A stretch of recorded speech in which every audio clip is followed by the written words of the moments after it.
ഇപ്പോൾ വീട് ഞങ്ങൾക്ക് പാസ്സായിട്ടുണ്ട്. ലിസ്റ്റിലൊക്കെ ഞങ്ങൾ ഉൾപ്പെട്ടിട്ടുണ്ട്, വീടുണ്ട്.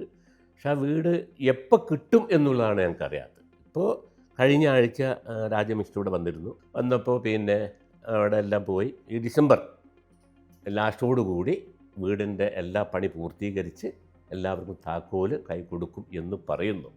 പക്ഷെ നമ്മൾക്കത് എന്താ വെച്ചാൽ നമ്മൾ കൽപ്പറ്റ പോകുമ്പോഴൊക്കെ അവിടെ പോകുന്ന ആളാണ് ഞാൻ. മാതൃകാ വീട് തന്നെ പണി തുടങ്ങിയിട്ട് ഇപ്പോൾ 7 മാസമായി. ഒരു മാതൃകാ വീട് പണി തുടങ്ങിയിട്ട് 7 മാസമായി. ഇനിയും അതിൻ്റെ പണി പൂർത്തീകരിച്ചിട്ടില്ല. അപ്പോൾ ബാക്കി വരുന്ന ഈ 400 സിസ്റ്റം വീട് ഈ ഡിസംബറോടുകൂടി എല്ലാവർക്കും താക്കോൽ കൊടുക്കും എന്ന് മന്ത്രി പറയുന്നു. കിട്ടിയാൽ കിട്ടി എന്നേ ഞങ്ങൾക്കതിൽ പറയാനുള്ളൂ. കിട്ടും എന്ന് വിചാരിക്കുന്നു. എന്താ വെച്ചാൽ മന്ത്രി എടുത്ത് പറഞ്ഞത് എന്താ വെച്ചാൽ പണിക്കാരിപ്പോൾ കുറവാണ്. അതുകൊണ്ട് ഈ മഴൻ്റെ പ്രശ്നമുള്ളത് കൊണ്ടാണ് ഇത്ര വൈകിയത്. മഴ കഴിഞ്ഞ് കഴിഞ്ഞാൽ എത്രയും പെട്ടെന്ന് പണി തുടങ്ങും. പണി തുടങ്ങി കഴിഞ്ഞാൽ ഇനിയും ആളെ കൊണ്ടുവരും. ആളെ കൊണ്ടുവന്ന് പണി തുടങ്ങി എത്രയും പെട്ടെന്ന് പണി പൂർത്തീകരിച്ച് താക്കോൽ തരും എന്നാണ് പറഞ്ഞിട്ടുള്ളത്.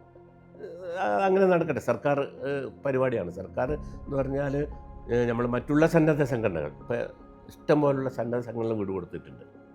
അതൊക്കെ അവർ വളരെ കൃത്യമായി 2 മാസം 3 മാസത്തിനുള്ളിൽ തന്നെ വീട് പണി നിർത്തി താക്കോൽ കൊടുത്തു.